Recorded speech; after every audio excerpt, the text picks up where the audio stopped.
What if I told you this entire startup, website, app, pitch deck, documents, and animations was built in under an hour using nothing but a chat box? No Figma, no code, no designer, just typing what I wanted into a chat box. This is Claude Design, and if you've never opened it before, you're in exactly the right place because we're going to go feature by feature and build an entire brand from nothing. A landing page, a mobile app, a pitch deck, a one pager, an email, the whole thing. And every single prompt I use is going to be in the description, so you can literally copy them, paste them, and follow along in real time. Let's get into it. So first, quick context, because this thing gets misunderstood constantly. Claude Design is not an image generator. It's not making you a picture of a website.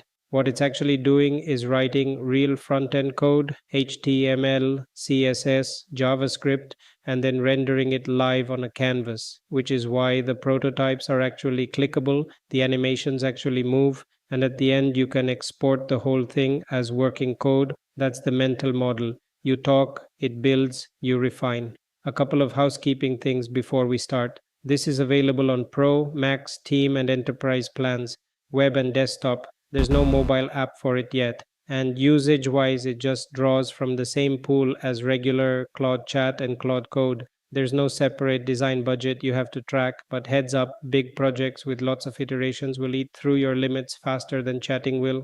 It's also still in beta, so if something acts weird, that's not you. I'll flag the specific quirks as we hit them. All right, let me show you the room before we start rearranging the furniture. The home screen is deceptively simple, big prompt box in the middle, and then a few things around it that matter a lot more than they look. This plus button is your context attachment, screenshots, images, existing slide decks, documents, anything you want Claude to look at. This is your make it look like this button, and it's genuinely the difference between generic output and output that looks like it belongs to a real brand. This is the design system selector, and this is the single most important control on the screen. We're going to spend a whole segment on it.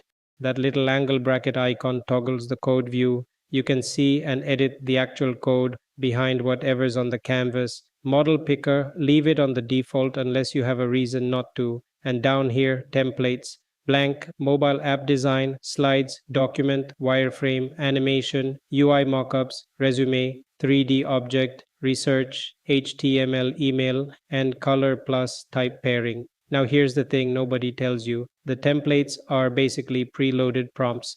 They're helpful when you're starting out, but once you know how to write a good brief, you'll mostly work from blank. I'll show you both ways. And once you're actually inside a project, the layout is dead simple. Chat on the left, canvas on the right. You type the canvas updates. That's the whole loop.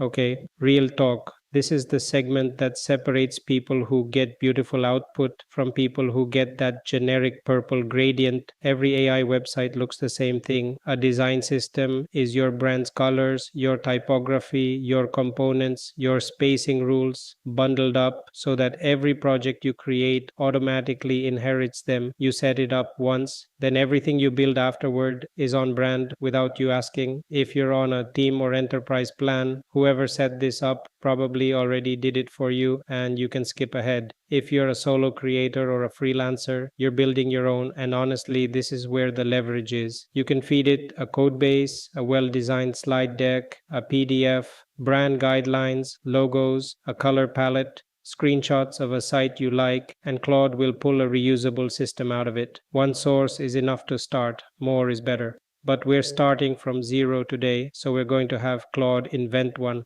Here's the prompt. And there it is.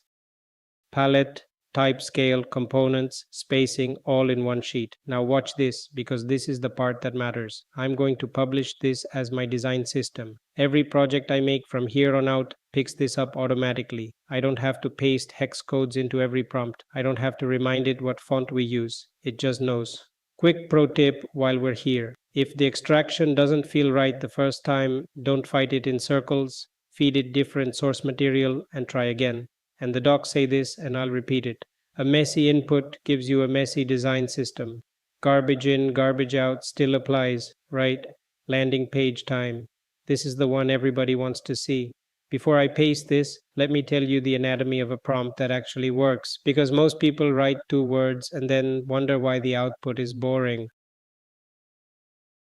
A good brief has 4 things: the goal, what are you building, the layout, how should things be arranged, the content, what information goes on it, and the audience, who's looking at it. That's it, 4 things. Watch how much of that is in this prompt.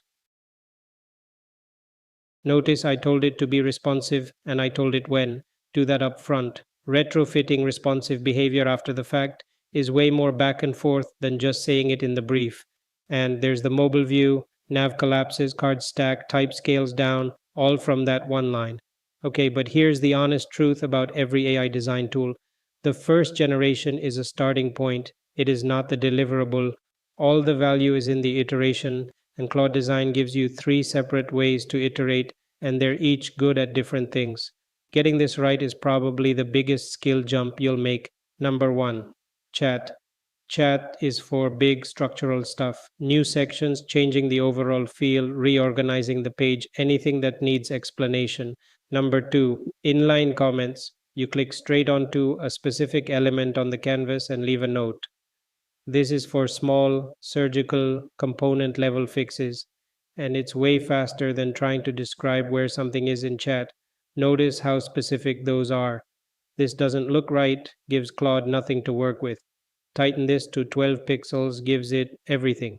One beta quirk to flag. Comments sometimes don't show up on the page right away. They're usually still there in the comments view, and if one genuinely disappears before Claude reads it, just paste the same feedback into chat instead. Known issue, known workaround, don't panic. Number 3, direct canvas editing. Drag, resize, align, edit text right on the page.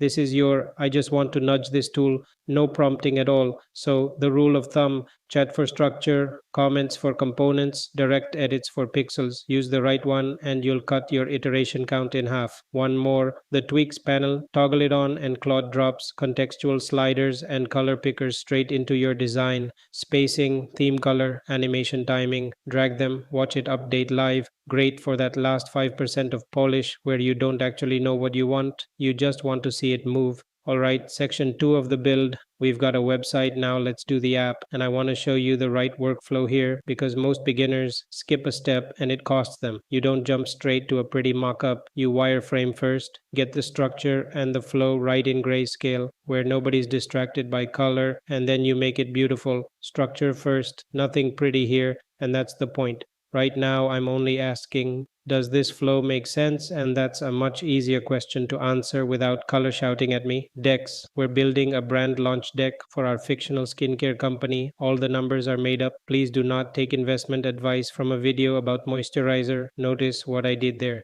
Max 25 words per slide, one idea per slide. If you don't constrain it, you get dense slides because dense slides are what most decks on the internet look like. Constrain it and you get something that actually presents well, and when you're done, straight out to PowerPoint or PDF or Canva if that's where your team lives. Documents are the least glamorous feature here and probably the one you'll use most, because make this boring thing look expensive is basically the entire freelance market. Editorial, restrained, magazine like, not a corporate template. Descriptive language like that does a lot of work. You're not just telling it what to include, you're telling it what register to write in. And that whole thing exports as a PDF that you could genuinely send to a client this afternoon. 2 quick ones I don't want to skip. And if you want something for social, 15 seconds, one prompt, actually animated, not a GIF, real motion in code. Okay, last feature, and this is the one that makes Claude Design different from every AI makes you a website picture tool. That's the actual code. HTML, CSS, JavaScript. You can read it, you can edit it, and it's what's rendering on the canvas, which means the export options are genuinely useful, not just decorative. You've got download as a zip PDF, PowerPoint, send to Canva, standalone HTML, plus a whole list of destinations: Adobe, Canva, Miro, Vercel, Wix, Replit, Lovable, Base 44, Gamma, and then the one that matters if you or your developer are actually shipping this. hand off to Claude Code. This sends a bundle straight into Claude Code, either your local coding agent or Claude Code on the web, and it picks up from your actual design instead of starting over from a screenshot. So the thing that gets built is the thing you designed. And sharing. You can send a link to anyone in your organization with view, comment, or edit access. Comment access is the one you want for client feedback rounds. If this helped, you know the thing. Like, subscribe, and tell me in the comments what you're building. I read all of them.